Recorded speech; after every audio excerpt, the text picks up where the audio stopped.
en Radio Jabato, sin palos en las ruedas, dirigido por Javier Font.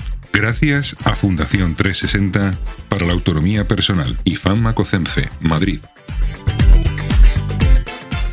Muy buenas, vamos a contarles, como ya saben, cosas prácticas, cosas de interés, cosas relacionadas con la discapacidad, con el ámbito social, en fin, con muchísimas personas muy autorizadas, como las que hoy van a poder escuchar aquí en el programa. Y nada, darles las gracias. Cristian, ¿qué tal? ¿Cómo estás? Muy buenas tardes, Javier. Bueno, Cristian, que seguirá contándonos cosas del ámbito jurídico, que además vamos a hacer una sección muy interesante para que, bueno, muchas personas nos han llamado diciendo que sería interesante que alguien pudiera explicar algunos términos jurídicos para hacerlo más entendible y que esto de lo legal... Un poco más pues, mundano, no sea, ¿no? Sí, no sea atragante tanto, porque la verdad que cuando habláis para que os entienda, pero bueno. Bueno, pues hoy nos vamos a adentrar en un tema de sumísima relevancia. El papel que los sindicatos han desempeñado en el crecimiento social de España y más específicamente en la defensa de los derechos laborales de las personas con discapacidad. Como ustedes saben, si bien es cierto que los sindicatos han jugado un papel crucial en la historia del trabajo en España, también es momento de hacer una reflexión crítica y constructiva a la vez sobre los desafíos pendientes y las áreas donde su compromiso, pues quizás a lo mejor no haya sido suficiente. Todo es mejorable, ¿por qué no? No podemos negar que los sindicatos han sido piezas fundamentales en la defensa de los derechos de los trabajadores a lo largo de las últimas décadas. A través de su lucha, pues se ha conquistado mejoras en las condiciones laborales, se ha defendido el salario digno, se ha impulsado políticas de protección social. Sin embargo, cuando hablamos de inclusión, especialmente de las personas con discapacidad, bueno, pues la realidad nos obliga a ser quizás más exigentes. ¿Realmente se han volcado los sindicatos lo suficiente en esta causa o ha sido en muchas ocasiones una cuestión secundaria dentro de sus prioridades? Es innegable que las asociaciones que representan a las personas con discapacidad han sido las verdaderas protagonistas en esta lucha, claro que sí. Son ellas las que día a día trabajan en primera línea para garantizar la inclusión real y las que han logrado avances fundamentales en términos de accesibilidad y derechos. Pero la integración de las personas con discapacidad en el ámbito laboral, que debería haber sido un frente prioritario para los sindicatos, ha quedado a menudo relegada a un segundo plano quizás, o al menos así piensan algunas personas del sector de la discapacidad. En términos de empleo, las personas con discapacidad siguen enfrentando una tasa de desempleo significativamente mayor que la media nacional. A pesar de las normativas que establecen cupos de reserva en empresas para trabajadores con discapacidad, la realidad es que estas medidas no siempre se cumplen de forma rigurosa. Muchas veces se recurre a fórmulas para evitar estas contrataciones, o las personas con discapacidad que son desempleadas o empleadas no cuentan con las adaptaciones necesarias en sus puestos de trabajo. También hay una crítica, dicho sea de paso, a la falta de inspección del trabajo para verificar que esto se pueda corregir. Aquí es donde uno esperaría una intervención firme y decidida por parte de los sindicatos, pero la respuesta ha sido en algunas ocasiones un poco tibia. Se ha llevado a cabo acciones y se han suscrito acuerdos sobre el papel, pero lo cierto es que la inclusión efectiva de las personas con discapacidad en el mercado laboral sigue siendo insuficiente. Los sindicatos, que tienen una capacidad única de influir en la negociación colectiva y en la implementación de políticas laborales, no siempre han estado en esta altura del desafío.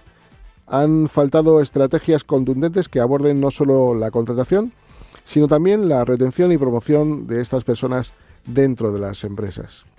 A esto se suma un reto adicional: la transformación digital del mercado laboral. La automatización y las nuevas tecnologías están cambiando la naturaleza del trabajo a un ritmo vertiginoso, y las personas con discapacidad, que ya se encuentran en una posición bastante vulnerable, corren un alto riesgo de ser aún más excluidas si no se toman medidas urgentes. Los sindicatos han centrado sus esfuerzos, y con razón, en defender a los trabajadores afectados por estos cambios. Pero nuevamente necesitamos medidas específicas y apoyo de estos para no permanecer relegadas. No se trata de negar los logros ni de restar importancia a la labor sindical en su conjunto, sino de ser realistas y reconocer que hay mucho trabajo pendiente. Las asociaciones que representan a las personas con discapacidad han hecho un trabajo encomiable en este sentido y deben seguir haciéndolo respetando la naturaleza de unos y otros. Los sindicatos, con su capacidad de movilización y presión política, deben asumir un papel más proactivo y comprometido, garantizando que la inclusión laboral sea una prioridad real y no un asunto anecdótico. Hoy más que nunca necesitamos sindicatos que no solo defiendan el empleo, sino que lo hagan desde una perspectiva inclusiva y adaptada a la realidad de todos los colectivos. El futuro del trabajo no puede construirse sin contar con las personas con discapacidad y no podemos permitir que sigan siendo los eternos olvidados en la negociación de convenios o en las políticas de formación y adaptación profesional. En definitiva, la labor sindical en España ha sido y sigue siendo crucial para el bienestar de los trabajadores en general, pero cuando hablamos de las personas con discapacidad, el compromiso, insistimos, debe ser mucho mayor. Si queremos una sociedad verdaderamente inclusiva, los sindicatos tienen que asumir un papel liderazgo en esta lucha, un liderazgo que hasta ahora, vamos a ver si lo podemos mejorar, ha podido ser un poco insuficiente, y es precisamente en la autocrítica y la acción donde se encuentra el camino para avanzar hacia un nivel de integración más real. Es momento de que el sindicalismo dé un paso más allá de las reivindicaciones clásicas y empiece a ver la inclusión no solo como una cuestión de justicia social, sino como una oportunidad para el crecimiento y el progreso de toda la sociedad. Además de este tema tan crucial que será el pilar y el eje fundamental de nuestro programa de hoy, donde tendremos a Cándido Méndez, que fue exsecretario de UGT, pues tendremos también la oportunidad de hablar con Javi Martín para hablar pues de su libro Bipolar y a mucha honra, donde el actor y presentador nos contará su propia experiencia. Hablaremos también de tecnología para que aquellas personas que tienen diabetes puedan saber su nivel de insulina sin tener que usar ni una sola jeringuilla. Bueno, de muchísimas cosas más que vamos a empezar a contarles a partir de este momento.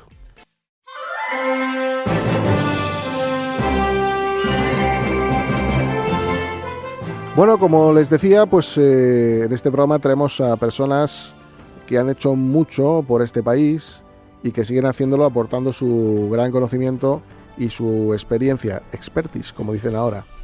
Tenemos en el estudio a don Cándido Méndez, que fue secretario general de la UGT de Madrid, Unión General de Trabajadores de España, mejor dicho, perdón, y que tengo el gusto de saludarle.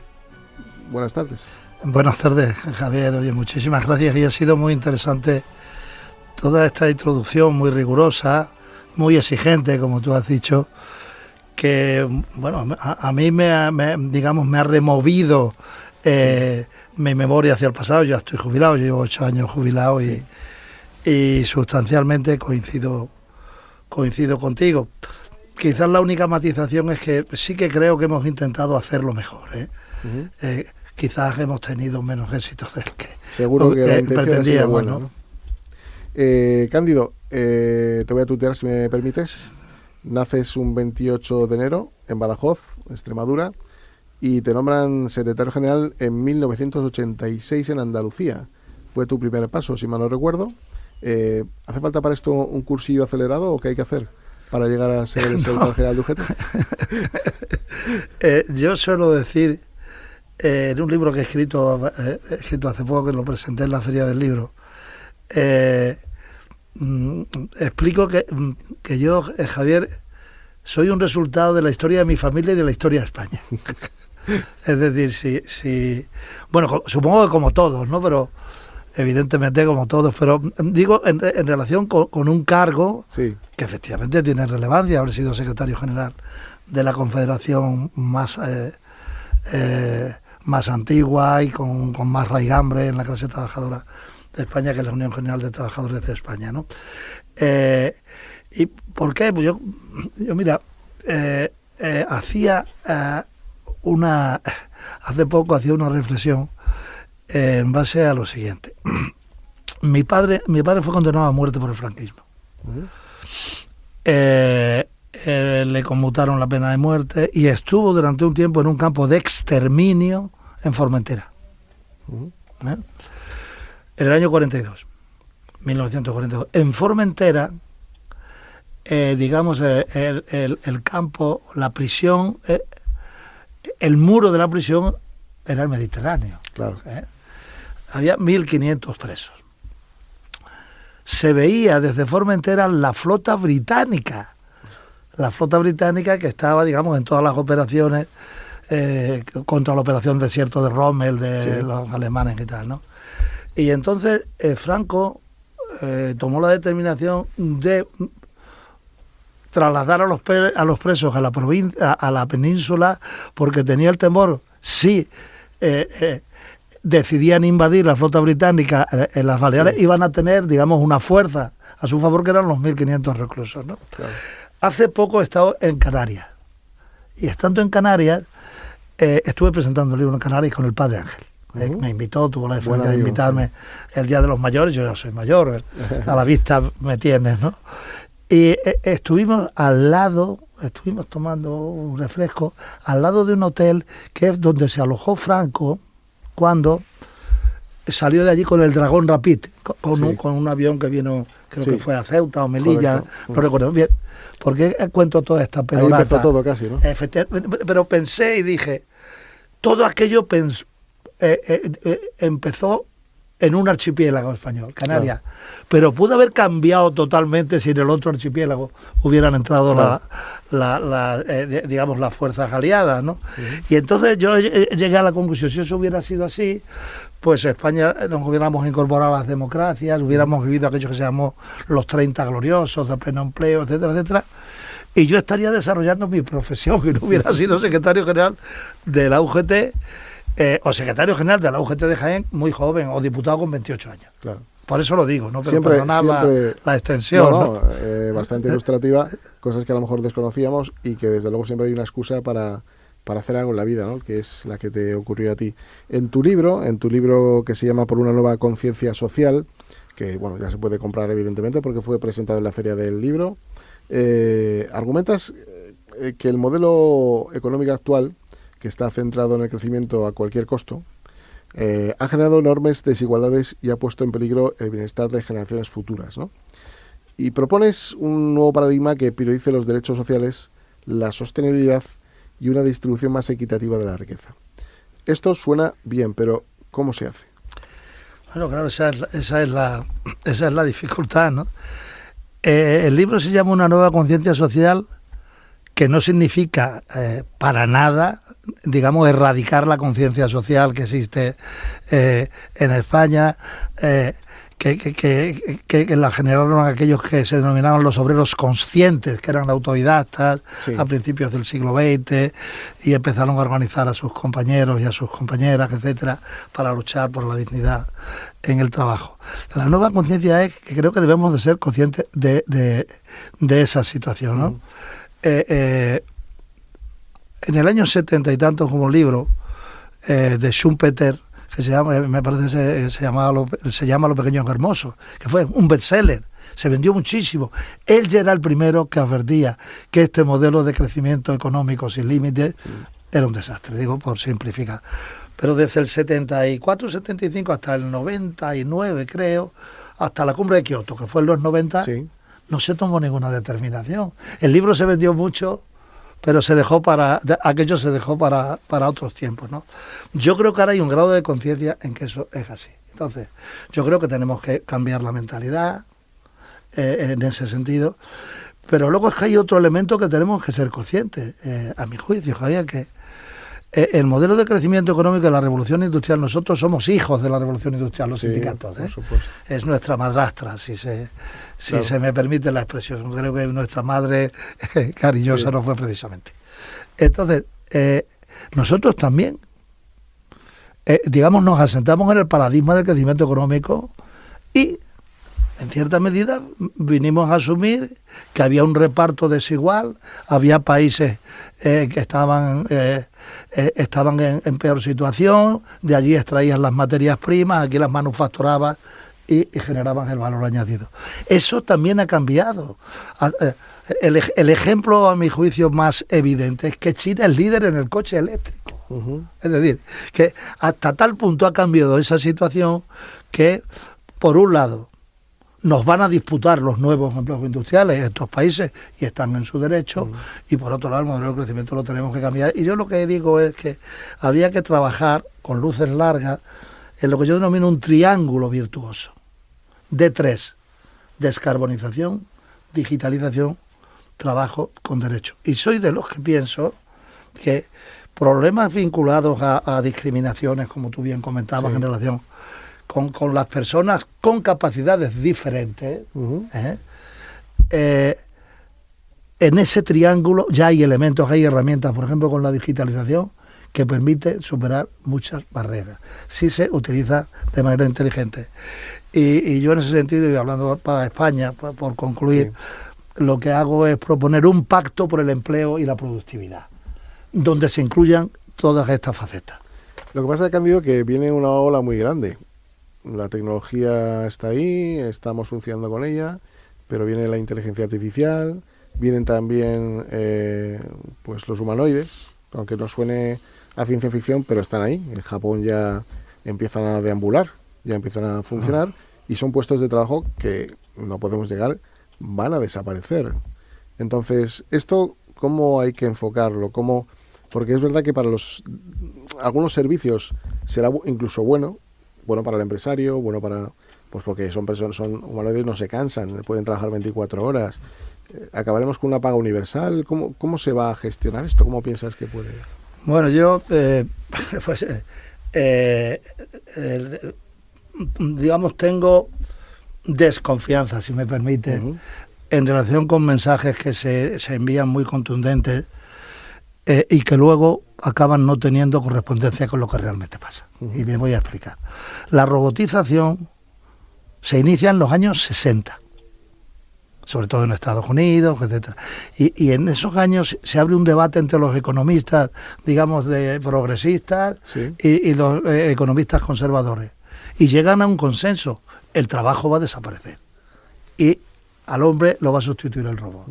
Y entonces de ahí surge una discusión. ¿Y qué hacemos entonces con el 80% de la población que sobra? Hay que darles de comer, ¿no? Entonces los de izquierdas plantean una renta básica universal, y Friedman, de derecha, plantea un impuesto negativo sobre la renta, que es una cosa un poquito sarcástica, porque si no tienes renta, no sé el impuesto negativo cómo va a funcionar, ¿no? Un poco curioso, pero dicho eso, ese era el planteamiento. ¿Qué ha ocurrido? Pues ha ocurrido al revés. Es decir, hay más empleo que nunca y curiosamente, en los países más robotizados, al haber aumentado la productividad, se ha generado mucho más empleo. Por lo tanto, yo digo, tengo un sano escepticismo que voy a, por ejemplo, ahora concretar en la inteligencia artificial. No sé si habéis observado, seguro que sí, que ha habido lo que se ha dicho un lunes negro de la bolsa en Japón. Sí. Creo que ha sido ahora en septiembre, ¿no? O en julio, creo que fue un 4 de julio, sí, 4 de septiembre, no recuerdo bien. Uno de los orígenes son muy complejos, ¿eh? Sí, sí. Yo no entiendo mucho de eso y digamos, aquí hablo por boca de ganso, porque tengo amigos que me han explicado y me han dicho, mira, Cándido, que hay una vertiente que no puede quedar en segundo plano. Sí. Uno de los problemas de ese lunes negro ha sido que había unas expectativas brutales respecto a la rentabilidad en inversión en inteligencia artificial, y eso eso no ha funcionado. Se hablaba de que podía haber unos volúmenes de inversión de 600.000 millones de dólares y ha habido 10.000 millones. Es decir, que son, si no hago mal la cuenta, 60 veces menos. Y esa burbuja se ha pinchado. Entonces, yo a la hora de hablar de inteligencia artificial me quedo con la huelga de los guionistas de Hollywood. Sí. Que la ganaron, sí, que querían que se sustituyera su trabajo por inteligencia artificial. ¿Y cuál ha sido el punto de equilibrio? Que es el que yo defiendo. Los guionistas siguen y tienen ahora una herramienta que puede hacer más barato su trabajo. Sí. Pero a su vez, por ejemplo, en el caso de los traductores, la información que yo tengo es que lo que ha habido ha sido un aumento del empleo en traductores, porque como ahora se puede hacer, digamos, de manera más asequible, muchas empresas ya utilizan a la hora de expandirse. Evidentemente necesitan un traductor si lo que hay que hacer es un contrato, tienes que hacer un contrato comercial, necesitas que la inteligencia artificial no es suficiente.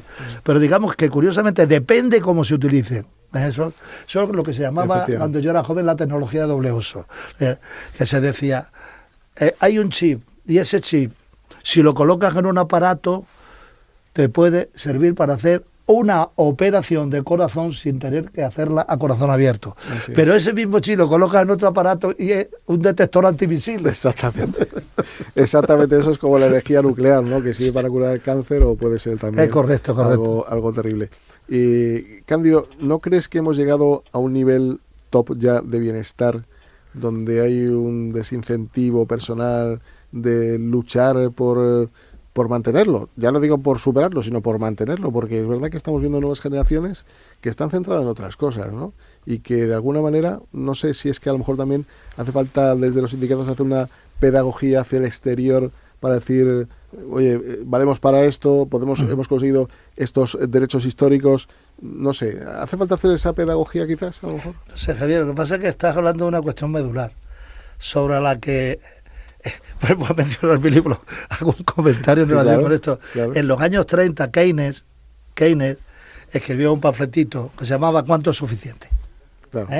Bueno, se llamaba. Yo voy a de cuánto es suficiente, ¿no? Sí. Y entonces dijo, bueno, lo que necesita una familia para vivir, tal, y llegó a la conclusión siguiente. Dijo, creo que en el año 2000, era 1930, quedaban años todavía, ¿no? Con 15 horas de trabajo se cubrirán las necesidades. ¿Dónde marró? Que eso de cuánto es suficiente es muy polémico, ¿sabes? Porque es muy subjetivo. ¿Cuánto es suficiente ahora? ¿Entiendes? Entonces, eso es muy complicado. Yo creo que esta vida la vida actual tiene una doble faceta, ¿no? Tenemos algo que es un mini ordenador más potente que el primero que utilizó la NASA para llegar a la Luna, que es el móvil. Tenemos todo ahí. Y eso nos abre un abanico de posibilidades, pero en paralelo hay situaciones de precariedad en el empleo. Sí. Acabas de exponer brillantemente los graves problemas de acceso al empleo que siguen teniendo las personas con capacidades diferentes, etcétera, ¿no? Es que conviven esos dos mundos, y yo creo que los sindicatos lo que tenemos es que buscar un reequilibrio entre esos dos mundos, el mundo del siglo XXI y ese mundo en el cual, por ejemplo, es que hay muchas familias, seguro que cuando llega el 1 de enero y se levanta la persiana del año, están pensando dónde van a ir de vacaciones, pero otros no pasan del 31 de enero porque no saben si le van a renovar el contrato, Así es. Y todavía estamos en esa. Y yo, honestamente, no es escapismo, ni mucho menos. Es que creo que ese es un fardo que no se debe depositar en exclusiva sobre los sindicatos y los empresarios. Yo creo que es un fardo, es un reto del conjunto de la sociedad, de las administraciones, de los partidos políticos como gobernantes en las administraciones, etcétera. Y hacer, digamos, una reconsideración sobre nuestro modelo de vida y actuar en consecuencia. Yo creo que el valor de la dignidad en el trabajo, un buen salario, si eso va a seguir siendo efectivo en cualquier caso, ¿no? Descendiendo un poco a la parte que toca a las personas con discapacidad, sabes que existen los centros especiales de empleo, que tienen unas especialidades muy concretas, y ahora pues creemos que hay que dar un punto y aparte a esto, o un plus adicional, para potenciar el empleo en el ámbito ordinario de las empresas.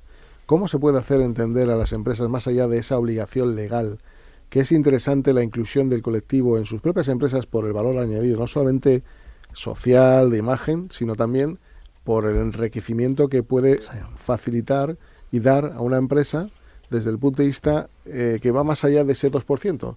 Es decir, ahora estamos abogando porque los propios convenios colectivos tengan cláusulas sociales que permitan equiparar de alguna manera la parte de los convenios colectivos que están en centros especiales de empleo, que tienen ciertas cláusulas más sociales que en el empleo ordinario, para que precisamente potenciemos el empleo en el ámbito ordinario, ¿no? ¿Cómo se puede conjugar eso? ¿Qué hay que hacer? ¿Qué hay que decir a las empresas para que les guste la idea y entren en este asunto, ¿no? Yo, en este sentido, te diré que en mi etapa firmamos, y supongo que seguiremos en la misma línea, varios convenios de colaboración con CERMI. Correcto. Nosotros hemos tenido convenios de colaboración. Correcto. Y hemos, digamos, intentado trabajar en ese camino. Ahora, yo creo que el papel de instituciones como CERMI y la afiliación dentro de los sindicatos de estas trabajadoras y trabajadores es muy importante. Claro. A mí una vez un compañero marroquí gran amigo mío, me dio un refrán, porque tenían una asociación. Y decía, entras en el sindicato, ¿no? Él me decía, sí, Cándido, pero es que nadie te rasca mejor que tus propias uñas. Me decía, ¿no? Pero claro, la verdad es que tú estás en una asociación, pero si la asociación no tiene capacidad hacia el mundo laboral, tus propias uñas pueden ser el sindicato si te metes, claro, si te incorporas al sindicato. Por lo tanto, ese es un elemento que hay que mirar. Luego, por ser concreto, yo estoy, por invitación del presidente Zapatero, en una asociación que se llama CONERRE, y está centrada en eso, en ver cómo resolvemos, cómo abolimos las barreras de acceso al trabajo. Y ya se lleva mucho tiempo y hay implicación de los ministerios, etcétera. El proyecto pasa sobre todo por la contratación, es decir, primero contratación pública. En la contratación pública, estos elementos en los pliegos, digamos, sean lo suficientemente, exigentes. Pero a su vez yo creo que desde las administraciones, etcétera, hay que tener consciente que hay que adaptar los puestos de trabajo. Claro. Y ahora tenemos una herramienta formidable por su versatilidad, que es la digitalización. La digitalización en ese aspecto yo creo que puede hacer virguería. Y luego, sin duda, la otra gran herramienta es el convenio colectivo. Pero ahora, yo, en este sentido, sí quiero decir una cosa. Como a los gobernantes que hay veces que dicen, bueno, lo importante es el boletín. Ya. Cuando yo en el Boletín Oficial del Estado he incorporado la ley y la ley está en vigor, va para adelante. Claro. Un momento, es cuando la ley empieza, no cuando termina. No, porque con los convenios colectivos yo reconozco que pasa igual. Es decir, tú firmas el convenio, pero cuando empieza el convenio, justo cuando lo firmas, introduces una cláusula de esa naturaleza, y si luego en la comisión de seguimiento lo estás empujando para que se haga realidad, pasa el tiempo y no se lleva a efecto. Claro. Entramos en materia de educación. Sabes que hay una cierta disyuntiva entre la educación ordinaria o la educación inclusiva. Abogamos por la educación inclusiva, evidentemente con dotaciones presupuestarias que nos permitan tener pues un equipo humano que pueda dar cobertura a ese ratio necesario para cubrir las necesidades de alumnos con necesidades educativas especiales de distinta índole. ¿Cómo podemos trabajar para que al final la propia administración también entienda que no hay que desdeñar ni desde luego eliminar la educación inclusiva, pero que hay que abogar, mejor dicho, la educación especial, mejor dicho, por la educación inclusiva, ¿no? Bueno, yo creo que en materia de enseñanza y de educación pues, tenemos un problema general. Es probable que seamos el país de Europa que más leyes educativas ha tenido, ¿no? Es decir, y yo creo que en ese sentido o tenemos una orientación, hablo del marco general, una orientación estable, con un fuerte consenso, abordando los problemas de financiación que tiene la educación, que todavía está, en términos de nuestra riqueza, está por debajo en los recursos que utilizamos de otras naciones de Europa, ¿no? Entonces yo creo que habría que enmarcarlo en esa... primero en la problemática general, ¿no? Resolver la problemática general, digo. Luego, yo como no creo en los objetos, creo en la inclusión, en la enseñanza inclusiva, pero es que la enseñanza inclusiva debe de tener refuerzo, efectivamente, en situaciones concretas. Y en España ahora hemos tenido una enseñanza. Nosotros ha aumentado nuestra población en más de 5 millones de personas inmigrantes. Parte conocen nuestro idioma, pero parte no. Y hay escuelas donde hay 80 nacionalidades de origen distintos. Y eso exige una reconsideración general de la educación. Y hubiéramos podido tener una buena experiencia si hubiéramos hecho las cosas bien en relación con la discapacidad. Pero como no lo hemos hecho bien, ese asunto cojea. ¿Qué hace falta? Efectivamente, hace falta dinero, hace falta plantillas especializadas, porque eso es así, ¿no? Hace ya algunos años, más de 15, se creó la Ley de Autonomía Personal y de Atención a las Personas en Situación de Dependencia. Como bien sabes, hubo un cambio de denominación porque Fermi precisamente apostó porque se hablara de la autonomía personal, ¿no? Nosotros, desde luego, estamos convencidísimos que la autonomía personal debe ser para todas las personas. Pero bueno, empezamos con las personas con discapacidad. ¿Cómo crees o qué crees que haría falta para que esa ley pudiera mejorar, o qué cuestiones? Porque entiendo que era la época en la que tú estarías seguramente negociando. Nosotros hemos sido protagonistas, claro, muy activos en primer plano, de esa ley. ¿Qué cosas no te gustaron, que no salieron y que te hubieran gustado? Sí, que salieran? una cosa fundamental. Para mí había una cosa fundamental, que habría que haberla vinculado como un derecho subjetivo a la seguridad social. Claro. Engancharla a la seguridad social. Eso para nosotros era una condición fundamental. ¿Qué ocurre? Que tenemos, o al menos eso nos dijo el gobierno, yo creo que eso se hubiera podido superar, que tenemos todo lo relacionado con políticas de esta naturaleza vinculadas a la gestión, a las competencias de las comunidades autónomas.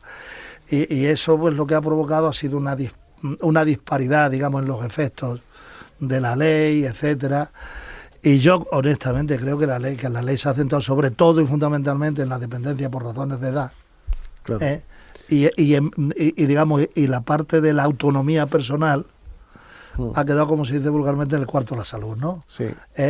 Entonces, para mí, hay una cosa que ya parece que no tiene remedio. A mí me hubiera gustado que hubieran dado la seguridad social como un derecho subjetivo, con esa doble dimensión, que fuera exigible, por lo tanto. Claro. Y al ser exigible, pues, había un procedimiento por el cual, por lo tanto, podías dirigirte a la administración para efectivamente exigirle democráticamente que se cumpliera con ese derecho. Y sobre todo para hacerla sostenible en el tiempo, ¿no? Porque también, claro, por lo que estamos viendo, desde luego, las subidas son de risa.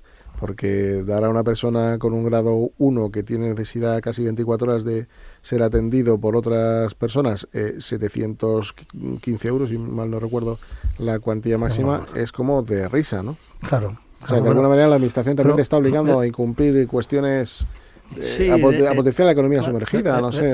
Verás, ahí hay un problema, que es que, digamos, en esta serie de nuevos ámbitos de intervención social por parte de las administraciones, etcétera, hay que ser muy cuidadoso y buscar un equilibrio entre cubrir la necesidad social y, digamos, ser conscientes de que eso exige, digamos, una dimensión económica, una estructura económica, claro, que yo la concibo como colaboración público-privada. Pero a veces lo que ocurre es que se traslada todo solo a la dimensión económica. Claro. Entonces se produce, digamos, una dinámica de competencia, de competitividad, llamémosla como la llamemos, entre las empresas, etcétera, que son estimuladas por las necesidades de rebajar el costo de y aumentar el beneficio. Efectivamente. Pero por las propias administraciones están en esa. Pero claro, es que ahí hay una fuente de empleo formidable. En el año 2020, me parece que fue en el 22, la cumbre de Davos se hizo una prospectiva hasta el año 2030 de las necesidades de empleo de una serie de países. Se seleccionaron, creo que fueron 10. Entre otros fue España 1. Sí. En España había que aumentar en un 80% los empleos actuales en servicios a las personas. Claro. Estoy hablando de dependencia, estoy hablando de educación, estoy hablando de sanidad, etcétera. Y luego había que aumentar también los trabajos en relación con la transformación verde. Pero digamos, el gran nicho de empleo es que lo tenemos en esa faceta. Se apostaba por 500.000 puestos de trabajo en aquel entonces. Claro. Y yo no sé cuántos se van a generar o no. Ahora mismo ya estoy muy no estoy desatento. Ni al 20%. Ni al 20%. Pero es verdad que, digamos, esas cifras no eran disparatadas. ¿Sabes? Ahora está en función de la prioridad financiera o de financiación que le deja este tipo de servicios. Es que, Cándido, el desarrollo de la normativa, que prácticamente se la han dejado las comunidades autónomas, es decir, yo monto una fiesta y la paga el de al lado, que eso suele ser muy... se lleva mucho en este país. Es que hay figuras como la de asistente personal que todavía no está regulada. Es decir, la propia ley habla de la figura del asistente personal y no hay una regulación laboral de esa figura, ni un convenio colectivo, ni nada que se le parezca. Entonces, no sé muy bien en qué situación estamos, la verdad. Pues mira, yo no lo sabía, eso me parece me parece un agujero porque la figura del asistente personal es que es fundamental. Para la autonomía personal, fundamental. Desde luego. Claro, es como intentar hacer, si se me permite la comparación, una tortilla de huevo sin huevo. Claro, efectivamente, es que además también estamos, pues eso, propiciando pues que haya una manera de contratar distinta o irregular, en fin, es un poco bastante anómalo. Cándido, estamos llegando casi al final de la entrevista, se me ha hecho súper corto, pero yo quería hacerte una pregunta, cuando menos curiosa. ¿Qué diferencia hay entre UGT y comisiones obreras? Porque si no la hay, os podéis fusionar y hacéis un super mega sindicato. Fíjate, la clave no está tanto en nuestras diferencias, sino en las características, en la cultura obrera de España. La cultura obrera de España ha sido plural en general, sí. Y contra lo que se dice, sindicatos únicos solo hay en países dictatoriales, ¿eh? Y en paralelo siempre surge uno clandestino, ¿sabes? Entonces habría dos. Sí. En Europa hay más de 2 sindicatos por país, ¿eh? Porque hay, digamos, las culturas, en España además hay, digamos, factores de carácter histórico, porque la UGT en origen es una organización fundada por Pablo Iglesias Posse, que a su vez funda el Partido Socialista, tenemos esa raíz, Comisiones Obreras está vinculada al Partido Comunista, es decir, hay esos elementos que ya están superados, ¿eh? Sí. Nosotros hemos debatido esto mucho, entre los 2 sindicatos, y decidimos, bueno, poner en marcha un invento, que es lo que se llama la unidad de acción, sí. Que somos 2, pero en lo fundamental trabajamos como uno, ¿no? Claro. Y además porque llegamos a una conclusión, Javier. Lo mismo si intentamos sumar 1 y 1 para que quede 1, es decir, 1 y 1, 2, en vez de 1 salen 3. Ya. Porque se escinda una parte de UGT y una parte de comisiones. En fin, por lo menos he intentado explicaros que discutirlo lo hemos discitido y por hemos llegado a esta conclusión, ¿no? Oye, tu trayectoria siempre ha sido de tener huelgas pues muy lógicas hacia gobiernos, y ahora se lleva hacia gobiernos y hacia los empresarios. Pero ¿eso es normal o falla algo? No, bueno, vamos a ver. Digo, huelgas generales, ¿eh? Ahora nosotros en las huelgas generales, efectivamente las hemos convocado en relación con las políticas de los gobiernos, no contra los gobiernos, sino contra las políticas de los gobiernos, correcto. Porque los gobiernos en España siguen teniendo mucho peso, a veces excesivo, en relación, por ejemplo, con la negociación, con las normas de negociación colectiva, etcétera. Y ahora lo que creo que hay son movilizaciones, son concentraciones en relación con la patronal, pero hay que tener en cuenta, tenemos un acuerdo marco sobre los salarios con la patronal, y se acaba de firmar un acuerdo muy importante sobre pensiones, sobre jubilación flexible, es decir que, en fin, lo que sí yo creo que debe tener en cuenta para que nos pueda escuchar es que para mí, yo creo que para ambos sindicatos, la huelga es el último recurso.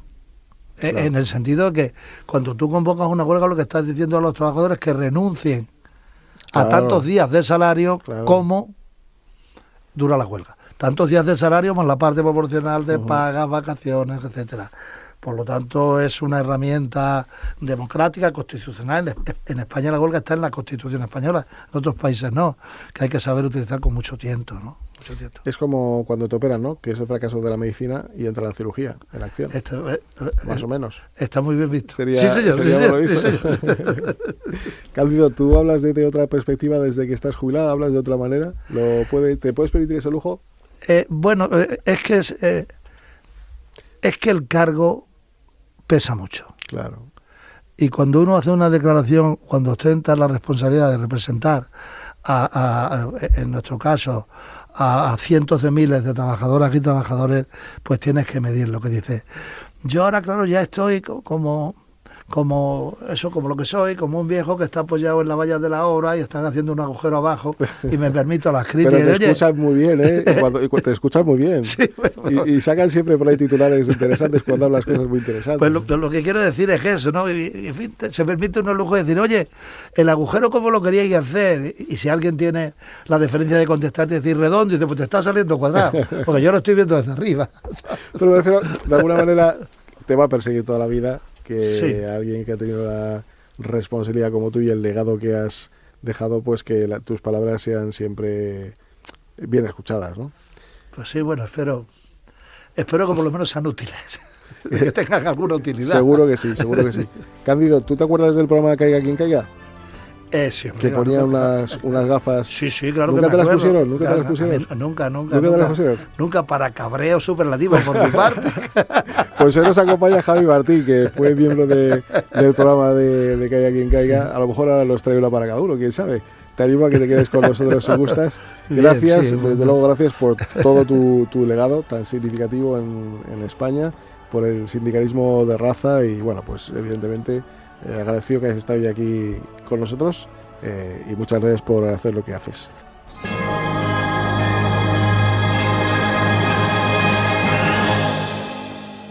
Bueno, pues ya estamos de nuevo por aquí y como lo prometido es deuda, vamos a contaros cosas muy interesantes que seguramente más de uno pues le venga de maravilla a conocer.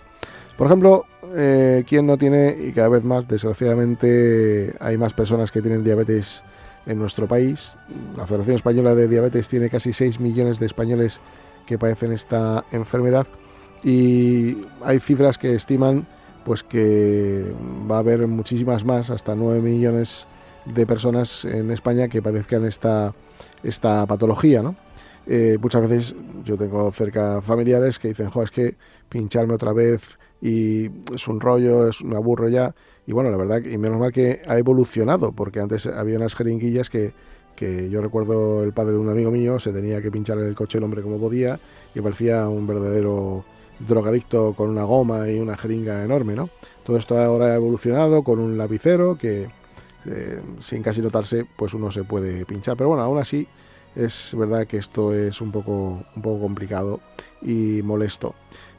Ahora vamos a hablar con Pedro Luis Navarro, que es CEO y fundador de Glucube, que es pues un invento que ha creado esta empresa con Pedro a la cabeza, que monitoriza el nivel de azúcar y tus hábitos diarios de en cualquier momento y cualquier lugar para cuidar de la salud, de los picos de glucemia, de hiperglucemia.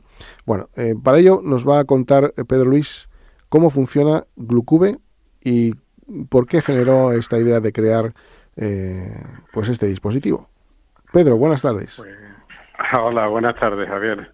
Bueno, en primer lugar, muchas gracias por acordaros de nosotros, que aquí en España no disfrutamos de tanta difusión como en otros países para las startups, que iniciamos un trabajo muy duro, ¿no?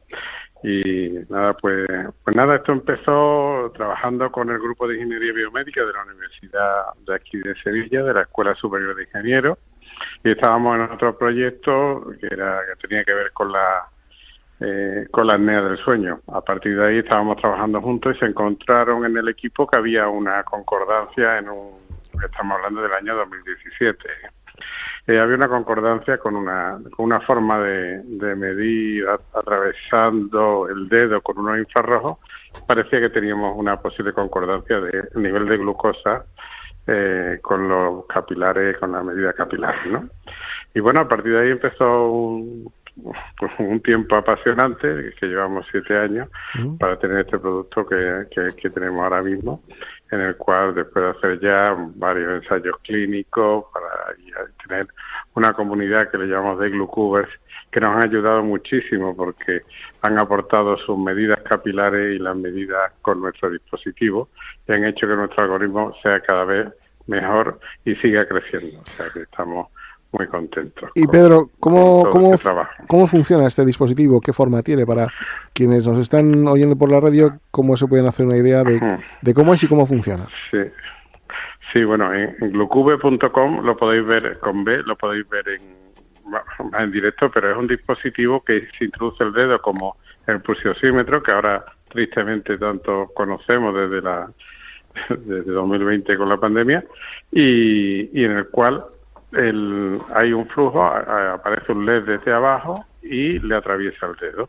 En ese momento leemos arriba después el resultado, esto lo enviamos al móvil encriptado, se envía encriptado a la nube, que es donde tenemos el algoritmo, y el algoritmo le devuelve un valor al smartphone y ya le queda grabado. Y así, muy sencillo, y le permite al usuario de alguna forma tener un control de lo que es la diabetes o el control de la glucosa, simplemente por el tema de la alimentación. Se trata de formar, que es lo que queremos, porque cuanto más información tienes de cómo tu organismo opera, es como tú puedes conseguir una mejor calidad de vida. Ya tengas diabetes o simplemente estés trabajando en pro de adelgazar o no tener complicaciones cuando llegues a cierta edad.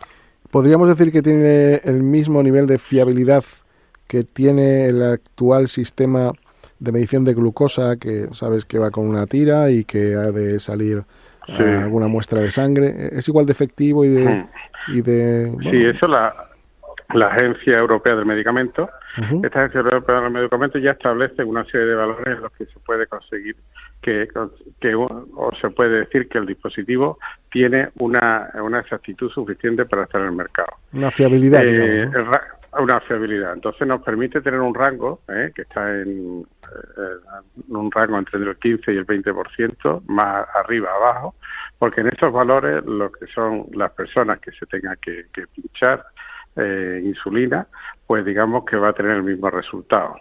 Esta, digamos, holgura, por decirlo de alguna forma, también la tienen los dispositivos que en este momento tienen en el mercado, como son los parches. Estos que aparecen muchas personas de tipo 1 y que tienen pues el mismo margen cuando han salido al mercado, igual que el nuestro. O sea que esa es una diferencia que existe para los dispositivos y que nosotros pues también tenemos, y que ahora mismo nos permite entregar el expediente dentro de un organismo notificado para que sea producto médico en el año 2025. ¿Y dónde se puede adquirir este producto? Ahora mismo en nuestra página web. Solamente, nada más.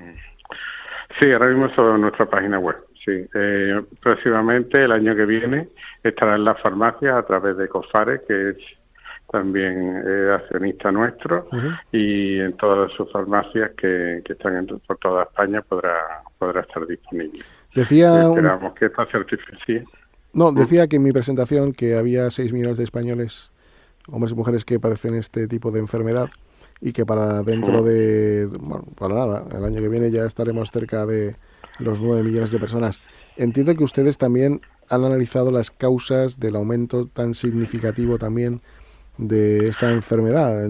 Yo tengo una idea, y es que cada vez comemos peor, hay alimentos más preparados, la comida rápida, el comer fácil, y luego es lo peor, ¿no? Sí, eso es. El contacto que tenemos con muchísimos endocrinos y médicos en general nos trasladan cuáles son las causas, y efectivamente están ahí, en la alimentación, en el no tener cuidado, en los hidratos de carbono cada vez nos traen, junto con las comidas preparadas, cada vez se produce se convierten directamente en azúcar. Eso hace que tenga que trabajar el doble nuestro organismo con la segregación de insulina, y esa insulina ahora ya se está demostrando que cuando la segregamos se convierte en grasa, ¿no? Todo eso hace que las probabilidades de que cuando vayan pasando los años podamos adquirir esta enfermedad, pues como que estás comprando boletos de lotería, ¿no? Cada vez va a tener más. Yo le diré que creo que sería muy interesante que muchas personas, antes de comprar los productos, vieran un poco, bueno, los ingredientes que se llevan, ¿no? Porque a veces parece que estamos comprando jamón de York, y de jamón de York lleva un 60% y luego lleva otros componentes que, en fin, creo que si no lo compráramos, las empresas, desde luego, tendrían que hacerlo de otra manera. Yo creo que eso es importante también para no desarrollar enfermedades de este tipo, ¿no? Pues Pedro, muchísimas gracias por esta información. Y bueno, dicho sea que en la página web de Glucube pues pueden adquirir este dispositivo. Así que nada, gracias por todo. Muy bien. Y ahora nos vamos a ir a nuestra sección Más que Libros. Pues inauguramos esta sección porque creemos que la literatura forma, por supuesto, grande de la cultura y de dar a conocer a las personas realidades que a veces permanecen ocultas, que no queremos ver, que existen y que de alguna manera además son más visibles cuando les pasa a personas pues que se les ha visto mucho en la tele, ¿no? O en la radio, o en obras de teatro, o en televisión, películas, en fin. Y hoy vamos a hablar de un libro y sobre todo de la circunstancia que viven muchas personas, que creo que es importante que conozcamos cuáles son, bueno, pues las características que les rodea para entenderles mejor, sobre todo, y para incluirlos mejor en la sociedad. Hoy vamos a hablar del libro Bipolar y a mucha honra, que ha escrito Javier Martín, presentador y actor. Muchos le conocerán por el programa Caiga quien caiga, allá hace muchos años. No lo digo tanto porque te veo muy joven. Javier Martín, muchas gracias por venir y estar con nosotros. Muchas gracias. Ya empezamos con los piropos y empezamos bien. Empezamos bien. Lo que viene acaba bien. Hombre. Sí. O al revés. Mira, tú dices en el libro, nunca pensé que escribiría un libro, y menos que sería por tener un trastorno mental. Así lo denominas tú. Nunca pensé que alguna vez me querría quitar la vida. Nunca pensé que me pasarían tantas cosas como las que me han pasado, muchas increíblemente maravillosas gracias a mi trastorno y otras tremendamente duras. Todas me han enseñado algo. ¿Qué te han enseñado? Bueno, para empezar, claro, esto es una declaración de intenciones de que los problemas mentales le puede pasar a cualquier persona. Esto no tiene nada que ver con, bueno, influye, por supuesto, tu situación económica. Si no es buena, pues puede provocar problemas mentales. Pero le puede pasar a personas con buen nivel económico, de clase alta, media, baja. Esto le puede pasar a todo el mundo. 1 de cada 4 personas va a tener algún tipo de trastorno mental a lo largo de su vida, ¿no? Y me ha enseñado muchas cosas. El trastorno bipolar es muy curioso. Y entonces tiene como 2 fases. Antes se le llamaba trastorno maníaco-depresivo. Entonces tiene la fase maníaca y la fase depresiva. En la fase maníaca es muy extraño todo. Tú sientes, está muy conectado con la espiritualidad de alguna manera. Es como si tu mente se abriera a un nuevo mundo de experiencias y de percepciones. Y resumiéndolo un poco, pues sientes lo que es la telepatía, te comunicas con animales, con plantas, estás como muy conectado con la tierra, puedes hablar con seres espirituales y todo muy desde dentro se vive. Bueno, es una realidad que tú vives desde dentro, ¿no? Desde fuera se ve que estás haciendo y diciendo cosas muy raras y a mí me ha enseñado a esa parte a quererme más. Bueno, una de las cosas que aprendí es el poder y el valor de las palabras, ¿no? Y yo desde entonces me cuido lo que me digo, lo que me hablo, cuido mucho lo que digo a los demás, cómo les hablo, porque reconozco, lo vi en esas manías, el poder de las palabras. Y la depresión, bueno, es más habitual, mucha gente lo conoce, pero a mí me llevó, como a tantas personas, a un nivel muy profundo que casi me quitó la vida, ¿no? Y entonces cuando has superado esa situación, todos son regalos. Es un regalo, la vida es un regalo, la vida merece vivirla, aun con todas sus dificultades. Yo aprecio la vida de una manera ahora que antes no apreciaba, ¿no? Cuentas un poco en tu libro que estabas en un ambiente lúdico, ¿no? Con amigos, sí, y demás, y de repente pues te sientes como que te vas a morir. Sí, de repente yo estaba en una Nochebuena en mi casa con una fiestecita de amigos antes de la cena familiar y de repente empecé a sentir que me moría. Tenía clarísimo que me moría. Cerré los ojos, que me muero y de repente sentí que me había muerto y que me quedaba en un espacio vacío, en la nada. Dejé de escuchar el ruido, la música, la fiesta, las risas. y estaba en la nada, y a partir de ahí abrí los ojos y ya estaba como en otra realidad paralela. Era mi casa, eran mis amigos, mi gente, pero yo lo sentía como si hubiese atravesado una puerta y estuviesen, pues eso, como si hubiese realidades paralelas y yo estaba en otra. Y a partir de ahí es donde empecé a sentir todo esto de la telepatía, las sincronicidades, todos los anuncios publicitarios que yo veía me hablaban a mí directamente. Ujú. Es muy difícil de explicar. Los que me escuchan y han pasado por ahí lo entienden. De repente todo está absolutamente conectado de alguna manera, el universo está conectado y hay un orden y tú estás metido en otra realidad y la vas entendiendo, vas aprendiendo de esa realidad. Hay veces que me pregunta la gente, ¿y cómo no pedías ayuda, no? Y querías salir de ahí. Dices, no, porque de repente yo ya estaba metido en esa vorágine y sentía que eso era otra realidad y que era verdadero. Entonces no tenía que pedir ayuda, simplemente vivirlo. Y estaba aprendiendo cada momento que yo iba viviendo, aprendía una cosa nueva. Digo, pues mira, ahora resulta que puedo hablar con las plantas. Pues mira, y ahora siento la telepatía. Y ahora, ¿sabes? Era como volver a nacer en otro mundo. En otro mundo, sí. ¿Tardas mucho en que los médicos diagnostiquen certeramente qué es lo que ocurre? Pues para lo que se suele tardar no tardo tanto. Yo pasé, a partir de esa fiesta, de esa Nochebuena, después fui a hacer a Palma de Mallorca, estaba haciendo una función de teatro y ahí ya me descompensé muchísimo, me llevaron al hospital, me llevaron a Madrid de vuelta.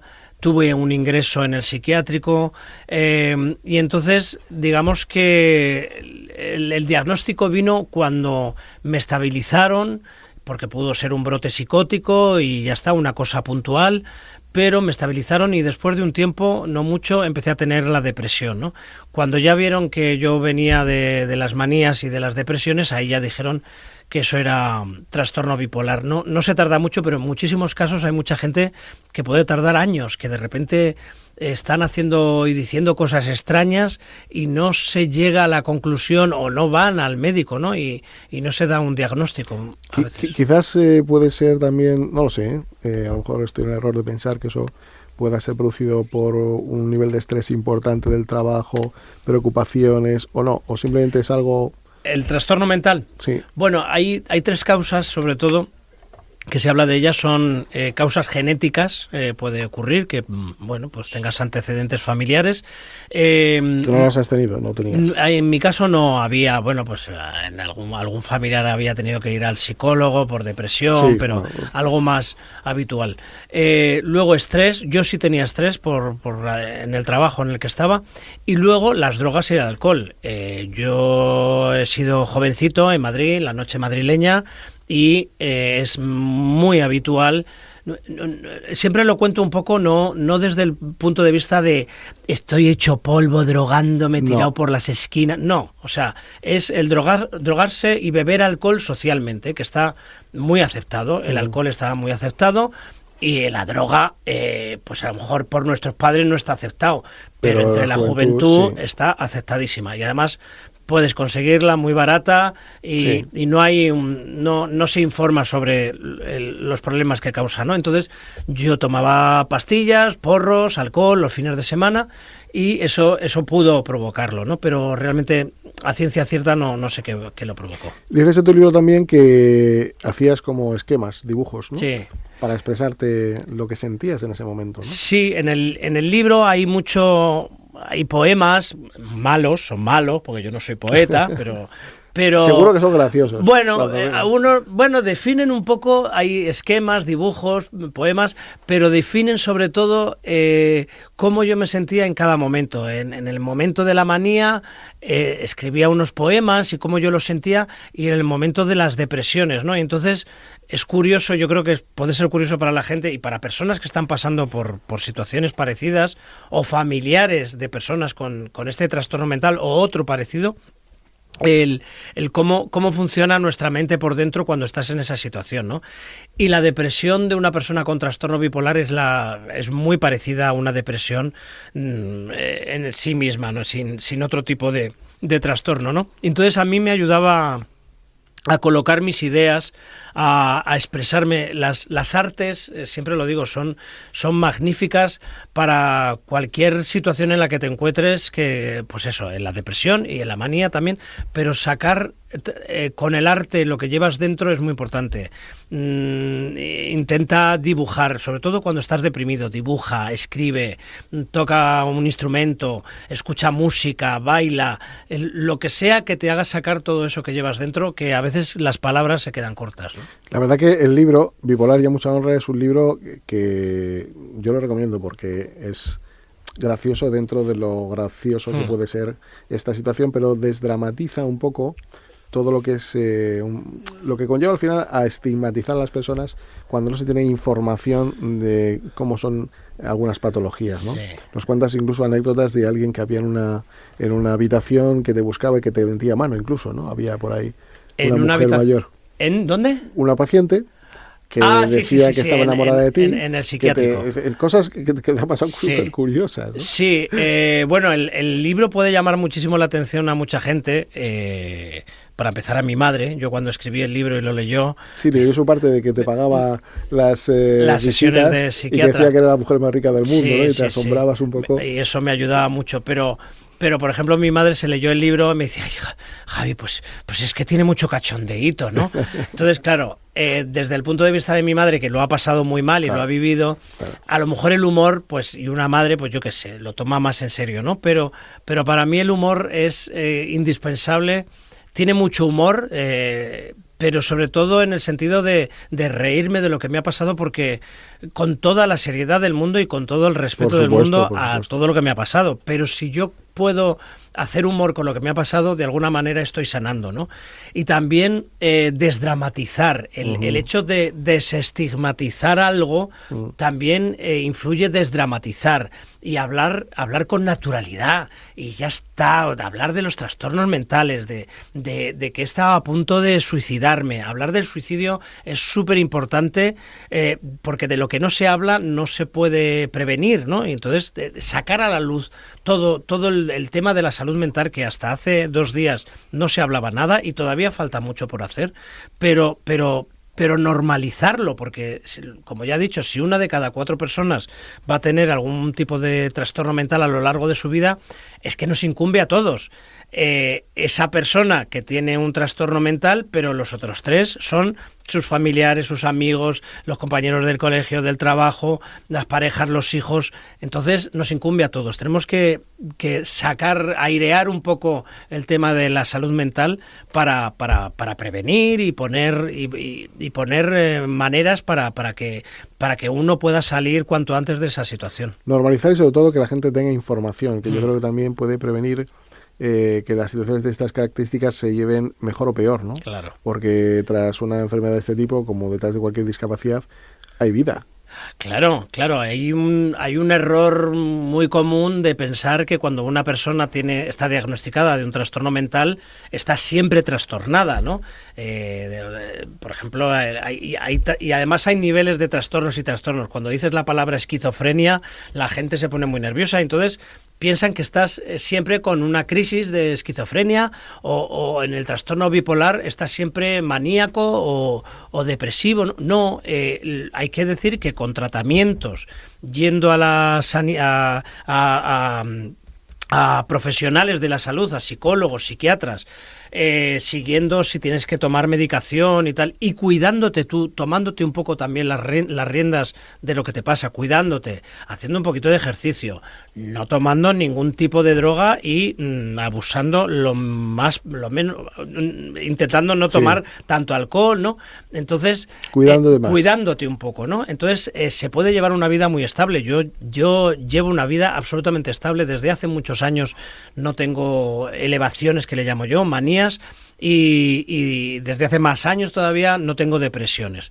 Me tomo mis 3 pastillas todas las noches y estoy estupendamente. Salgo con mis amigos, me voy de vacaciones, me subo al escenario, trabajo y hago todo con absoluta normalidad, siempre estando un poco pendiente de si tengo que ir al psiquiatra porque me he descompensado. Pues si te descompensas, te sube la medicación, en 2 días baja eso y tan pancho, ¿no? No sé cómo llevarías tú la fama en aquel momento donde estabas en Caiga Quien Caiga y demás, eres bastante conocido, pero no sé si eso también pudiera ser algún motivo de que la situación te ha bajado a la tierra y como que te has visto uno más en la vida y que, bueno, en fin. Esto que dices de famoso, soy famoso hasta una edad, o sea, a partir de 40, 45 para arriba me conocen. Bueno. De 40 para abajo no tienen nada, no tienen ni idea de nada de quién soy y la verdad que no me importa porque soy muy feliz en el... Hablamos de la época, ¿no? La época buena, bollante, en la que me imagino que salías a la calle y... Sí, claro, todo... o sea, era impresionante todo el mundo, bueno, me paraban por la calle constantemente y menos mal que los móviles en aquel momento no tenían cámara y entonces se iba un poco más tranquilo. Pero yo creo que no influyó. Yo, bueno, tengo una familia que siempre, mucha parte de mi familia trabajan detrás de las cámaras. Y toda mi vida he estado oyendo de famosos, de alguno que se le iba la pinza, que pedía tonterías, que montaba un pollo y exigencias y cosas. Y en mi familia siempre han cuidado que no se me subiera la cabeza. Yo no sentí que se me subiera. Cambió la cosa porque es verdad que de repente ganaba mucho dinero, me paraba mucha gente por la calle, tal, pero yo siempre mantuve todos mis amigos, los de siempre, de toda la vida, y mi estilo de vida, que mi estilo de vida es muy sencillo, no nada de lujos, sencillito. Entonces eso lo mantuve. Y pero me refería más bien a si la enfermedad te ha puesto un poco en situación y ha dicho, joroba, que soy inmortal como todos, que soy... Sí, sobre todo... Te ha hecho madurar, ¿no? Cosas, sí, a lo mejor. Sobre todo el hecho de haber pasado por esa barandilla de mi casa en la que casi me quito la vida, el hecho de madurar, en lo que tú dices de que me voy a morir, que un día me voy a morir. Entonces eso lo tienes muy presente. Has pasado por una situación en la que casi te quitas la vida y de repente tienes una conciencia de que te vas a morir, con lo cual...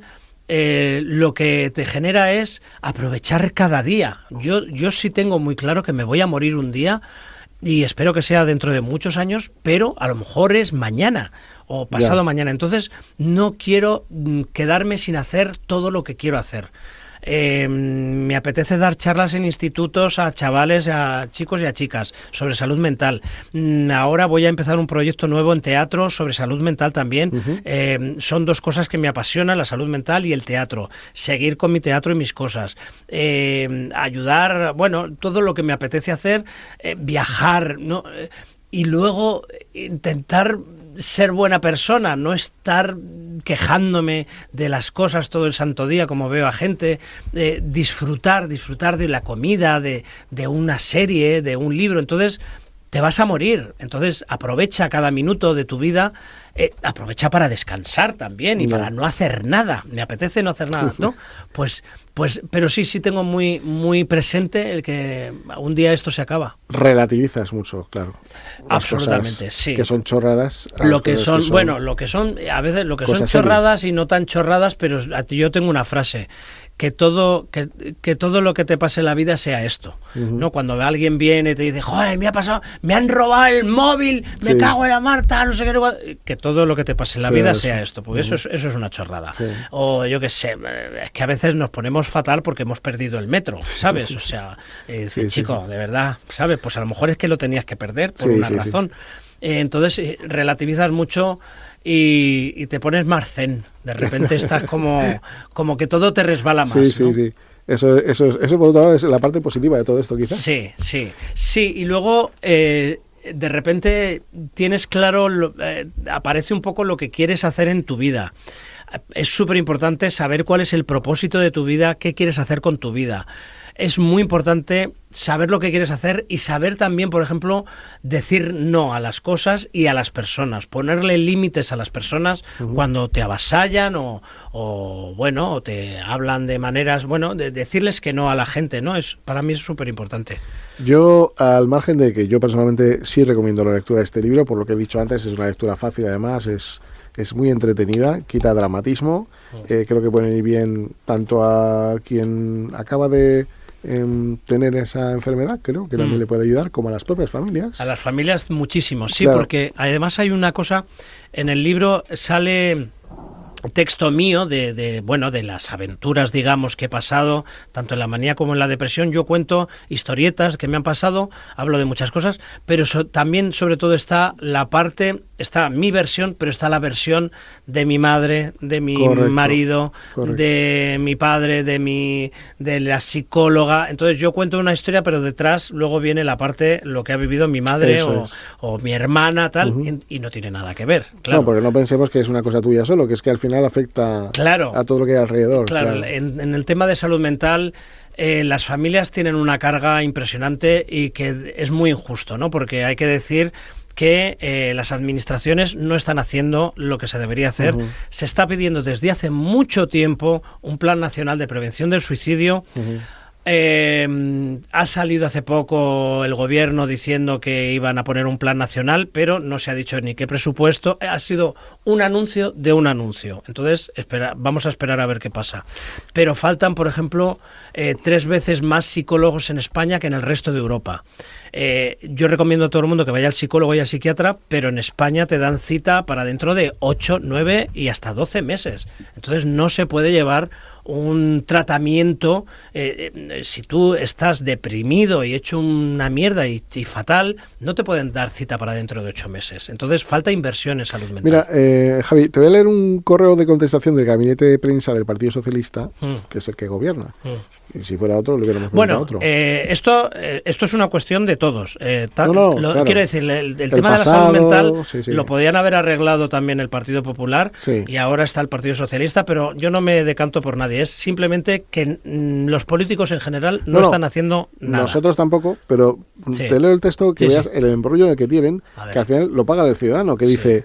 El grupo parlamentario, porque le preguntamos, oye, ¿por qué se ha negado a crear este plan nacional sobre el suicidio y tal, ¿no? El grupo parlamentario socialista se abstuvo en la votación de la moción que presentó el grupo popular, instando al gobierno a impulsar un plan nacional de prevención del suicidio e incrementar el número de plazas de profesionales de salud mental, y por la que el Senado acuerda la creación de una ponencia de estudio en el seno de la Comisión de Sanidad sobre la salud mental y la prevención del suicidio, por considerar que ya existe un plan nacional dotado con 100 millones de euros, aumento de plazas PIR y MIR, y se creó el teléfono 024 de prevención de la conducta suicida.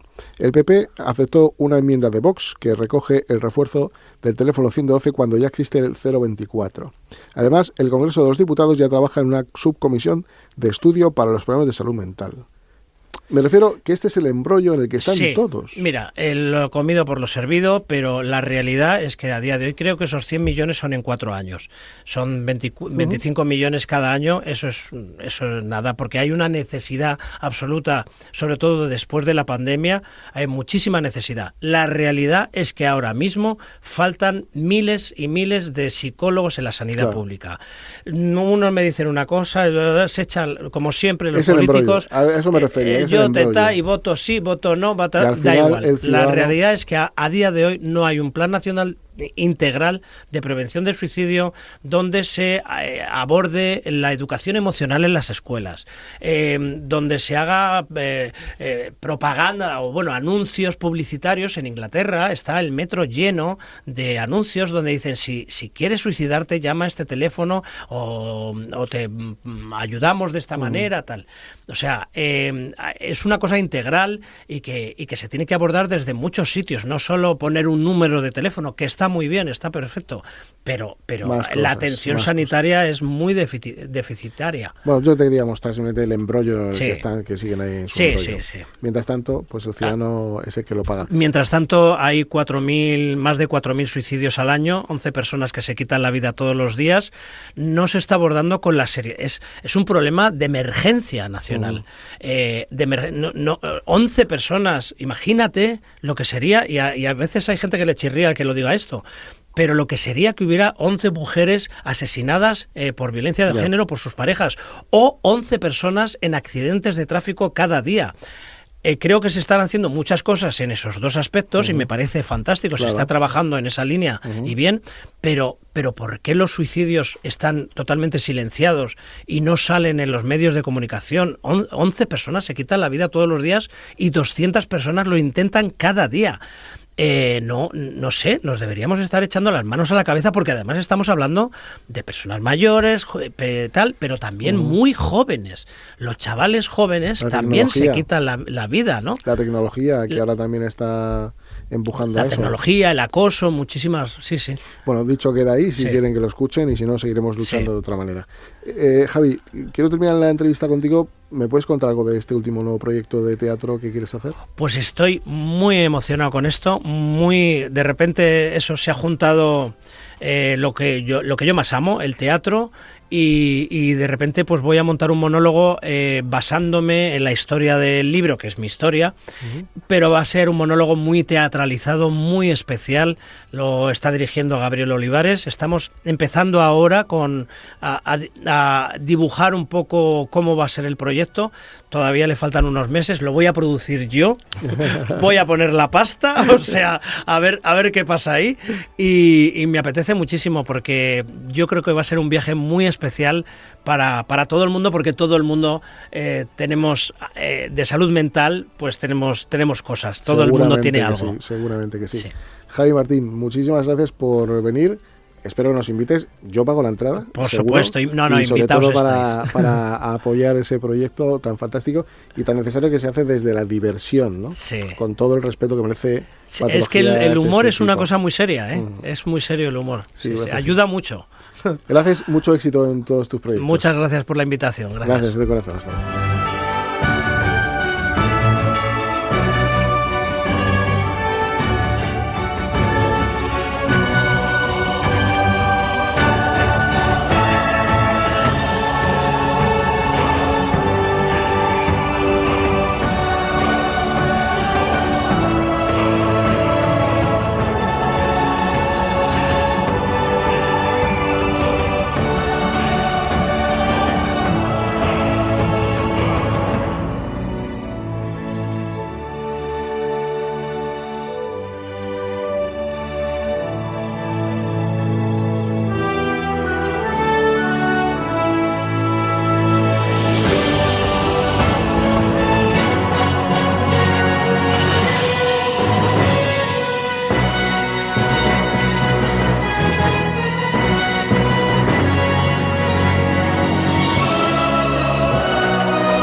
Pues eso, seguimos con todos ustedes, con todos vosotros, para ahora hablar de temas legales. Y con ello damos paso a Super Cristian, que está aquí con nosotros. ¿Qué tal, Cristian, otra vez? Hola, ¿qué tal, Javier? Bueno, vaya programa que hemos tenido, muy divertido hoy, muy interesante. ¿eh? Sí, la verdad que sí, bastante interesante con el primer entrevistado, con Cándido y con Javi Martín, que la verdad que bueno, que deja muchas pinceladas editadas, sobre todo para que quienes nos están escuchando y tienen capacidad de cambiar las cosas de una santa vez por todas, pues hagan caso a estas personas. Bueno, y con Pedro, con todo lo, sí, de la diabetes, también, muy interesante, también. desde luego. ¿Qué nos cuentas? Bueno, pues yo te traigo algo bastante interesante y bastante recurrido a nivel de consultas que nos hacen a diario, porque la verdad, Javier, la mayoría de las personas tienen muchas dudas con lo que es las bonificaciones a la hora de ponerse a trabajar, porque la verdad es que en este tema es un poco dificultoso, sobre todo por parte de las empresas muchas veces, porque hay muchas personas que nos vienen diciendo, oye, es que me han dicho que no me pueden contratar. Y tú te quedas, ¿cómo que no te pueden contratar? Y claro, el problema que hay aquí es que hay una fórmula para poder contratar a las personas con discapacidad a las cuales se les bonifica, se les ayuda para esa contratación directa y favorecer un poco la contratación de las personas con discapacidad. Pero hay un poco de falta de información exacto en este tema, porque por los dos lados, vamos, claro, por lo que el veo. ciudadano piensa, oye, la empresa se lo está llevando, me está contratando, tal. Y luego el empresario piensa que sin estas ayudas no te puedo contratar, entonces lo comido por lo servido. Entonces, bueno, me gustaría primero explicar... Con lo cual, uno no contrata y el otro trabaja. Exacto. Está Y me muy gustaría bien. explicar un Está poco estupendo. para que nos quede claro cómo son estas bonificaciones. Y al final, lo que recibe la empresa no es un dinero íntegro, sino lo que recibe es unas bonificaciones en las cuotas de seguridad social que va a pagar por la contratación. Vamos a explicárselo de la mejor manera posible para que esto lo entienda todo el mundo, porque ya sabes tú la complejidad de Eso comprensión que yo entre ellos tenemos, porque esto de la seguridad social es un galimatías del copón. Eso es. Pues en todas las nóminas, ¿vale? Recibimos tanto el empresario como los trabajadores destinan X parte de su salario a esos pagos de seguridad social, de contingencias comunes, de lo que sea. Pues entonces lo que recibe la empresa va a ser una bonificación que va a dejar de pagar por la contratación de esta persona con discapacidad, es decir, no recibe el dinero, sino que lo que hace es pagar un poco menos por esa persona con discapacidad. Entonces, luego ya en función del contrato, que ahora vamos a explicar un poco cuáles son los tipos de contrato que hay que son bonificados para la contratación de personas con discapacidad, va a recibir esa ayuda por parte de la Seguridad Social para soportar un poco menos de coste por las propias personas con discapacidad. Por lo tanto, es muy interesante que sepamos que la empresa no es que se lo vaya a llevar, pero para la empresa tenemos que saber que, aunque haya estas bonificaciones, tú puedes contratar a una persona con discapacidad con cualquier contrato, como contratarías a cualquier otro trabajador, pero sin esa bonificación. Si necesitas el puesto y cubrir el puesto, no tienes por qué tener que estar bonificado para poderte contratar a esta persona con discapacidad, ya que es un trabajador más que puede desempeñar la mayoría de las veces la función igual o incluso mejor que cualquier otro trabajador. Entonces, ¿cuáles son estas bonificaciones? Bien, pues tenemos, por ejemplo, las que vienen por el contrato indefinido para personas con discapacidad. Aquí, en función del sexo, de la edad, de la discapacidad, si es severa o no, pues va a poder tener una bonificación anual la empresa que va a rondar entre los 4.500 euros y los 6.300 euros como máximo, pero no solamente para el contrato indefinido, también para los contratos temporales de fomento del empleo a las personas con discapacidad, que aquí también en función de la edad, del sexo, lógicamente, pues si es una discapacidad severa o no, hablamos de un poquito menos de dinero, pero sería entre 3.500 y 5.300 euros lo que podría tener de bonificación, así como los contratos formativos también, las personas que acaban de terminar la carrera y están ahí en la adquisición de la práctica profesional o una formación en alternancia, tienen una bonificación del 50% en la cuota empresarial de contingencias comunes, la contratación indefinida o temporal de los provenientes de los centros especiales de empleo, que antes comentabas, Sí. Está muy bien los centros especiales de empleo, pero hay que tratar de dar ese paso al empleo mercado ordinario. Sí Pues se puede, cuidado, Exacto, también aquí lógicamente. la gente lo congela la tremenda y... Eso es, pero aquí, por ejemplo, la bonificación es al 100% de las cuotas empresariales en todos los conceptos, ¿vale? O incluso la conversión de contratos temporales de fomento del empleo a contratos de adquisición en la práctica cualquiera a empresas ordinarias. También hay una bonificación ahí de unos 4.500 euros a 6.300 euros en esas bonificaciones de la cuota seguridad social. Y por último, lógicamente, pues si tenemos a un trabajador de baja, podemos hacer una contratación de sustitución en el cual le estás dando una práctica extra, un currículum extra a la persona con discapacidad, te bonificas al 100% y vas a poder bonificarte de estas contrataciones. Sí que es verdad, Javier, que hay que tener en cuenta una situación y es cuándo no te vas a poder aplicar para las empresas de estas bonificaciones. Pero también tenemos que saber en qué casos de qué personas con discapacidad no afectan estas exclusiones. Y es que cuando, lógicamente, las contrataciones que hagas afecten a tu cónyuge, a descendientes o demás parientes de consanguinidad, ahí no te vas a poder aplicar estas bonificaciones. O contrataciones realizadas de una empresa en la cual yo te despido, pero te contrato al tiempo. Eso es para mantener un poco la estabilidad del contrato. Por lo tanto, en los próximos 24 meses, la empresa no se va a poder bonificar. ¿Qué estamos diciendo bonificar? Contratar, te puede volver a contratar si quiere, ¿vale? Es decir, sin bonificación ya. Eso es, sin bonificación, pero te puede volver a contratar como a otro trabajador cualquiera, ¿vale? O, por ejemplo, contrataciones en los últimos 6 meses mediante un contrato indefinido o temporal en los cuales la persona ha causado baja voluntaria. ¿Vale? Estos eran 3 meses, no 6 meses. Entonces, si la persona causa baja voluntaria, ahí tendría que pasar 3 meses para que la próxima empresa se pudiera bonificar de esa contratación. Si es un despido, no pasa nada, ¿vale? Si es una terminación del contrato, no pasa nada. La empresa se va a poder bonificar. Pero en el caso en el que tenga que pasar esos 3 meses, ya la siguiente empresa se podría volver a contratar. Pero Para todos esos trabajadores que tienen miedo a causar baja voluntaria porque la próxima empresa no le vaya a contratar para esa bonificación, tenemos que saber que si vienen de un centro especial de empleo o vuelven al centro especial de empleo, ahí esta excepción se aplica. No tienes que esperar los 3 meses, puedes hacerlo al momento y que la empresa se bonifique. Y además, si el trabajador tiene parálisis cerebral, es persona con enfermedad mental o discapacidad intelectual del 33%, ahí tampoco aplicará, o en nuestro caso de trabajadores con discapacidad física o sensorial de más del 65%, no aplica tampoco esta situación. Bueno, Por lo como es mucha información, Cristian, yo creo que vamos a dejar un número de teléfono y un correo electrónico porque es que es un poco lioso. Sería el 91 593 3550 y el correo electrónico derechoshumanos@fama.org. Y ahí además también en www.fama.org pueden ver todos los servicios y todas las cuestiones que desde la Federación Fama o Fundación 360 para la Autonomía Personal tienen a su disposición. Miren, consulten, pregunten, ninguna consulta es absurda.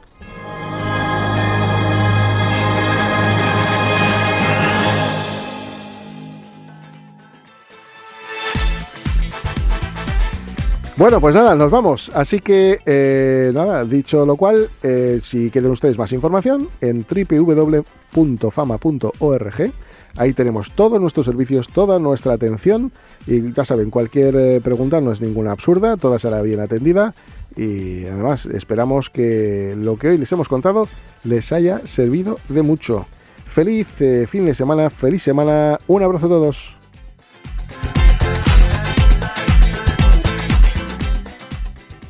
Habéis escuchado Sin palos en las ruedas, dirigido por Javier Font en Radio Jabato. Gracias a Fundación 360 para la Autonomía Personal y Fama Cocemce, Madrid.